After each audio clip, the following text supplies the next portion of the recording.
Hello and welcome to Homo Politicus and Enterprise TV. We are your friendly octopus that claws at every issue thrown up in the Nigerian polity.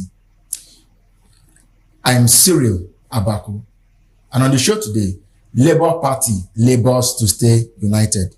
Abure rules out automatic ticket for Peter Obi and Alex Otti. Now here's the story. The Julius Abure-led faction of the Labour Party has cancelled the automatic ticket it previously reserved for the party's presidential candidate Peter Obi and Abia State Governor Alex Otti for the 2027 election. This was made known in the resolution of the Abure faction of the party after its NEC meeting held on Monday in Abuja. The party said that it had thrown all its tickets open, from the presidency to the houses of assemblies to all qualified Nigerians. This is coming after some leaders of the Labour Party, including Obi, Otti, and some elected senators and House of Rep members of the party, met in Umuahia, the Abia State capital, last week to appoint a 29-man caretaker committee to lead the party in the interim. The committee, which is to be chaired by former Minister of Finance Nenadi Usman, will midwife an election of new leadership in 90 days. That is 90 days from the day that they came into office. And of course, to help us make sense of this whole developing scenario is Emeka Madunago, journalist and public affairs commentator. Emeka, welcome to the program. Hello, good day, hello viewers. Yeah, so let's hit the ground running. This is the latest episode in the crisis. How do you weigh in? Thank you very much. Well, we have to first of all get a background. There had been issues of leadership in the Labour Party. So as far back as 2018, the court, a competent court, had actually ruled on a consent judgment, whereby the different parties, to leadership disputes in the party, agreed that certain steps will be taken to rectify the situation. Now, that matter lingered on. Nothing was done until 2022, until June 2022, when INEC said that, gave them, told the Labour Party to take action immediately, as quickly as possible to resolve the issue. Now, because of the elections, the 2020 elections, the party didn't take the necessary action. So, Abure was there, but after the elections, it was expected that Abure should have put in motion, Julius Abure should have set in motion, steps leading to a national convention. Because like they say, all politics is local. You have to start from the ward level, to local government, to state, and to the national. But Abure, instead of doing that, now went and organized a convention in Nnewi, Anambra State, where he made some, patronizing statements about Peter Obi. But at the end of the day, you'll recall that some months ago, INEC practically walked him out of a meeting with national chairman of political parties, that his leadership was not recognized, that it had been de-recognized. And so, but he continued to, jump about, claiming that he's still national chairman of the party. Which meeting did he hold? Of how many members? Only 10 out of, the members of the entire, working committee.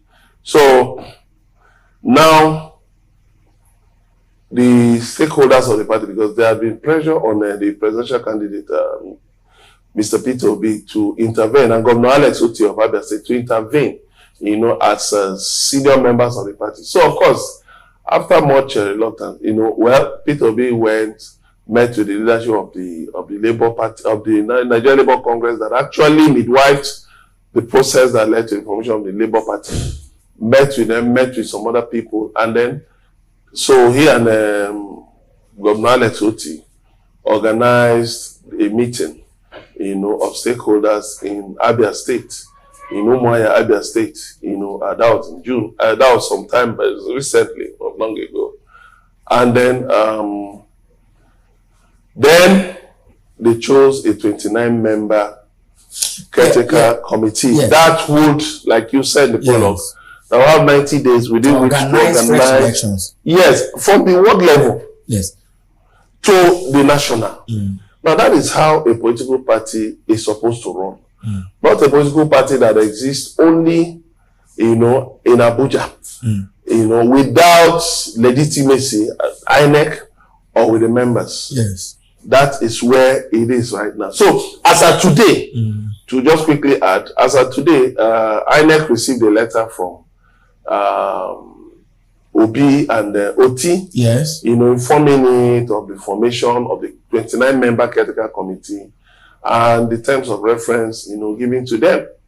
So, which is where the party is right now. Yes. Yes. Yeah, but I mean, let's stretch our imaginations a little bit wider than where we are right now. We have a certain Julius Abure and Lamida Papa fighting for the soul of the party. At a time like this last year, it was, they could barely see eye to eye, right? And Peter Obi sort of threw his weight behind an Abure. Largely didn't said, Papa, whatever differences you have, let's shoot it, and in the interest of the party, let's move things forward. A year later, when Abure went to organize the party congress or convention in Anambra, and said that the ticket of the party will be reserved for Peter, Obi said he wasn't interested in that. But we are here now, and Abure now seems to be fighting tooth and nail.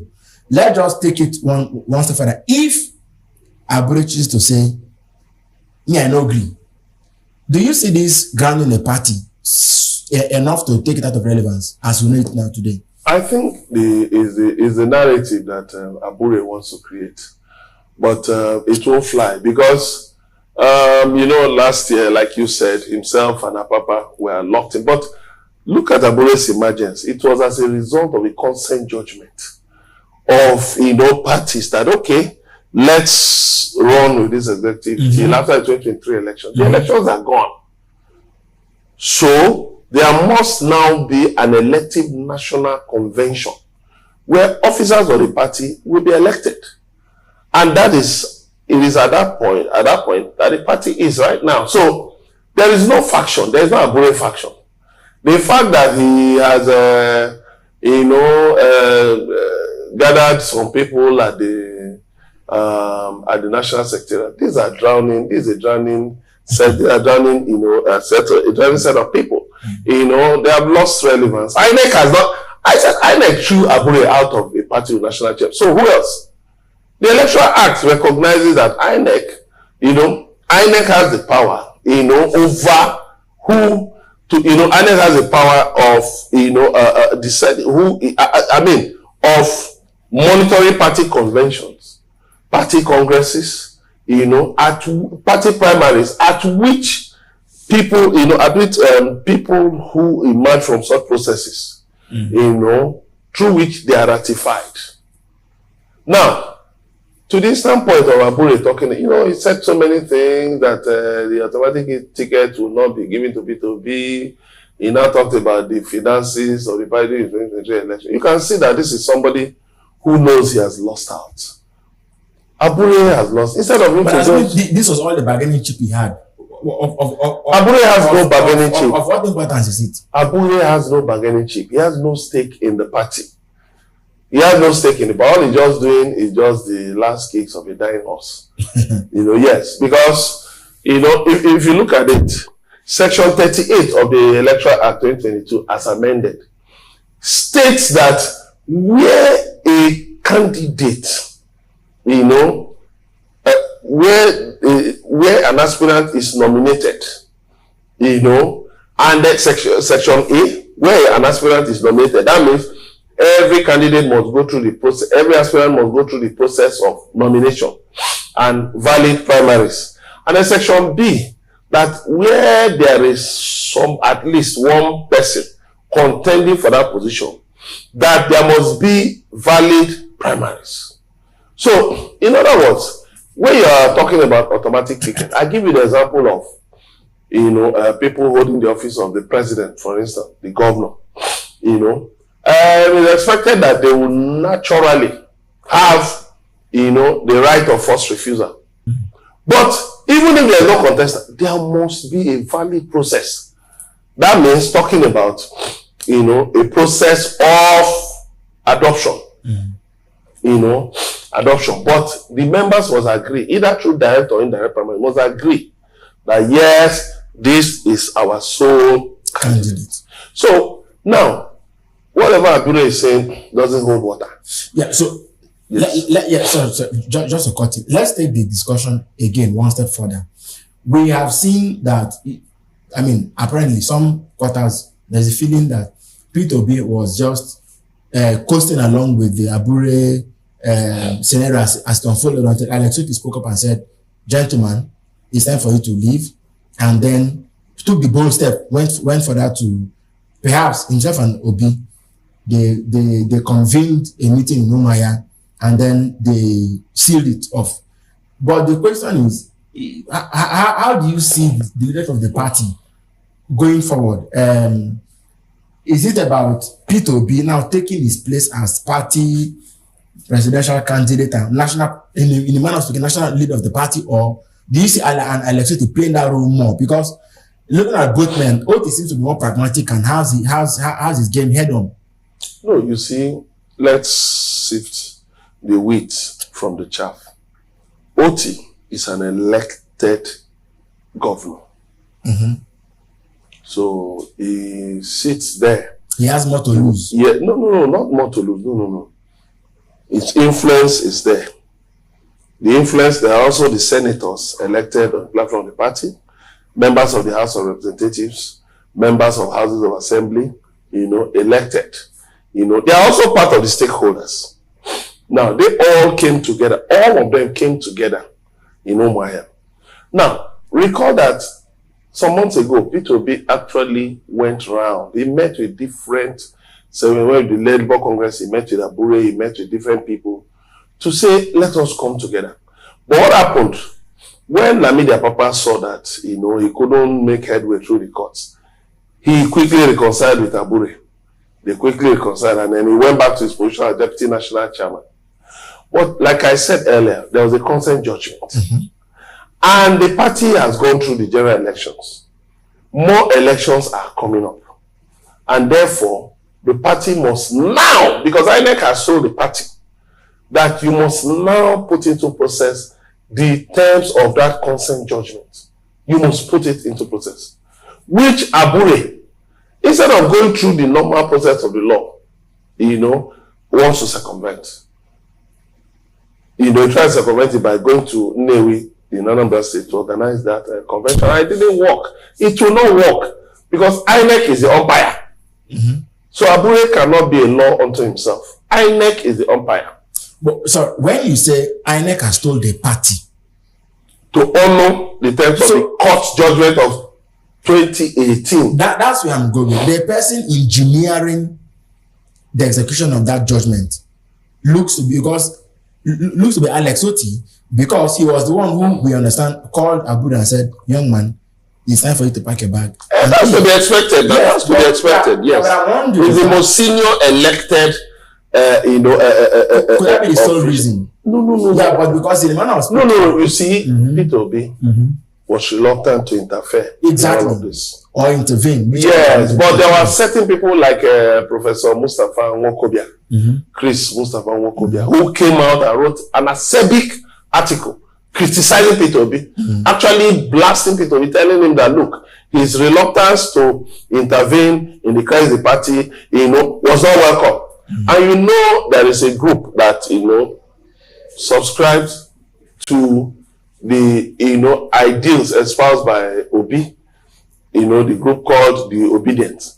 And of course, Nwokobia is a senior member of the Obedient, one of the leaders of the Obedient. So, definitely his views were, taken very seriously by members of the party. Yes, so definitely Obi now saw that, look, instead of getting involved, and then, being revolved, and what Abure is trying to do, okay, let's go through a process that can be said to, okay, be that cannot be faulted. You know, so Otti, you take the lead. You know, and so members of the other elected members of the party, senators, reps, members of the assembly, you know, follow suit. And then I will be there, you know, to join you. And that is what has happened. That's why, you know, against all expectations, Mrs. Nana Usman, you know, a former minister of finance, was, you know, elected. Not appointed. She was, there was a vote. She was elected to chair the 29-member caretaker committee. Now, it is not an interim committee. It is just going to midwife the process for. It's still going to announce a national convention committee. To draw up a national convention committee, you know, and then meetings will be held. Meetings of stakeholders will be held in different places. But as we take this home, it bears asking again, Emeka, how certain are we that we've seen the last act of a Julius Abure? Well, because the Labour Party is a well-known bride that appears to have a lot of suitors looking to take away its momentum as the next election. So, yes, I mean, no. Let me just tell you something. You see, my advice to Abure would just be to respect the rule of law. Respect the law. The 2022 Electoral Act as amended, you know, does not make any exceptions because it's Labour Party. The semblance that, you know, of a crisis that Abure is trying to create will not fly. Sadly, in the country today, you know, I mean, just about the Accord Party that doesn't really have a national leadership crisis. All the other parties are in one leadership crisis or the other at different levels. So now, INEC has spoken. It has as of June this year, it had derecognized Abure.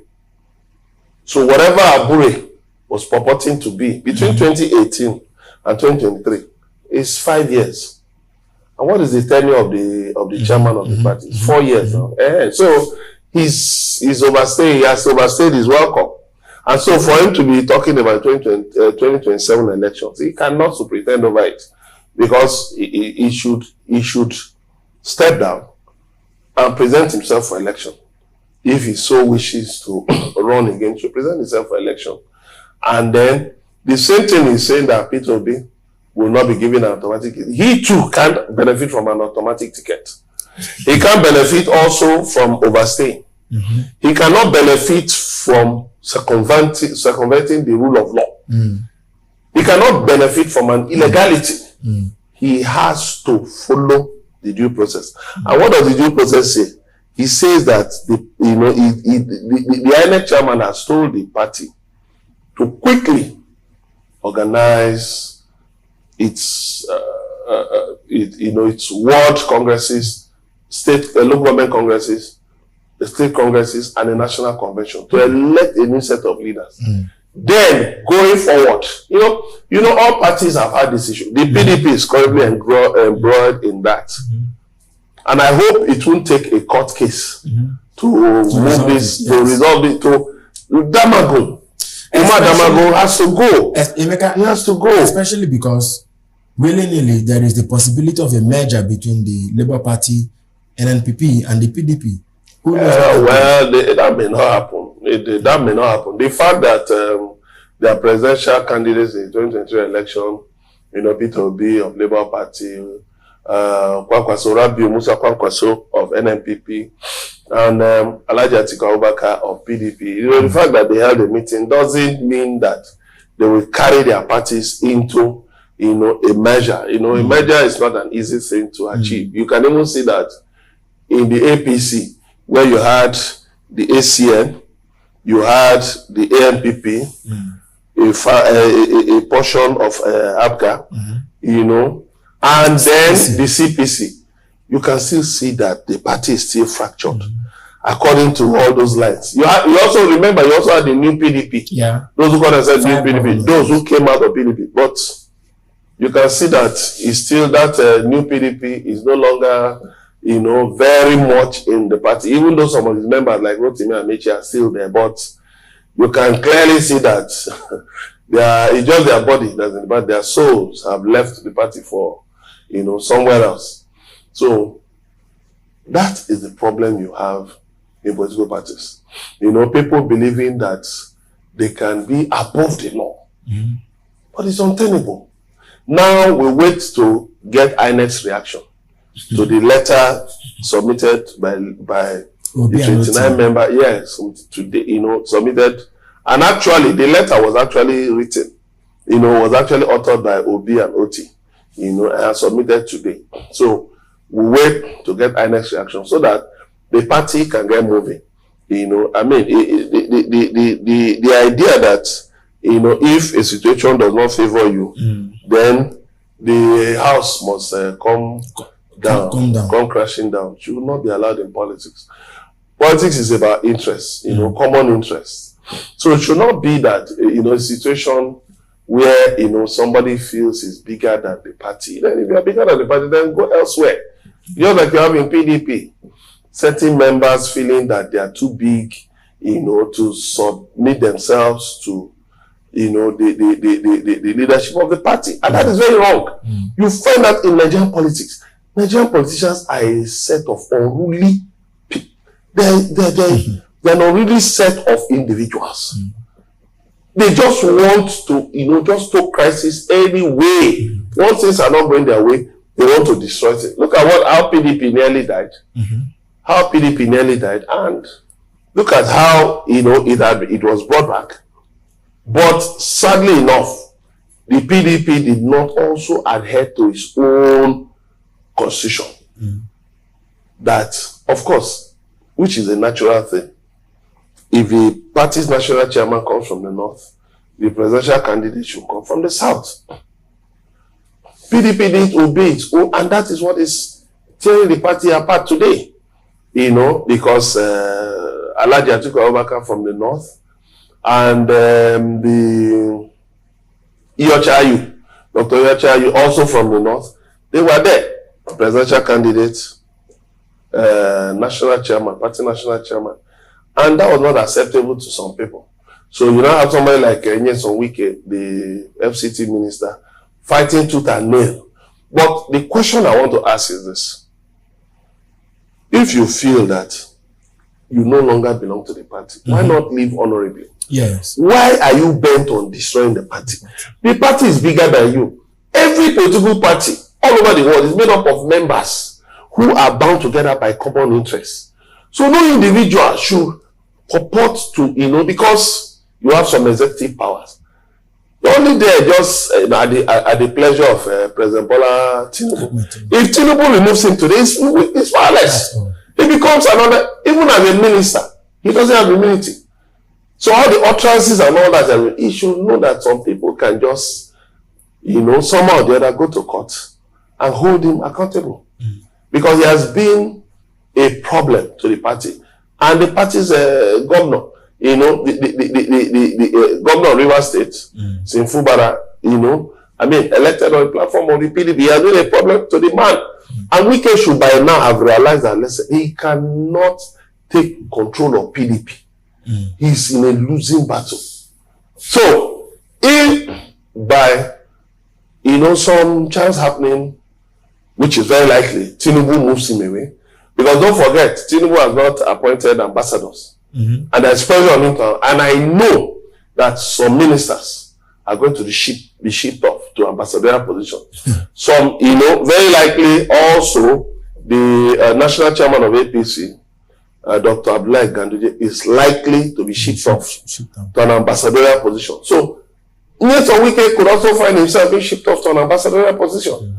Yes. And so if he's shipped off, he loses. Once you are out, it happened to Musili Obani Corona in Lagos when he was becoming uncontrollable and all of that. And they just said, okay, send this man to Ghana.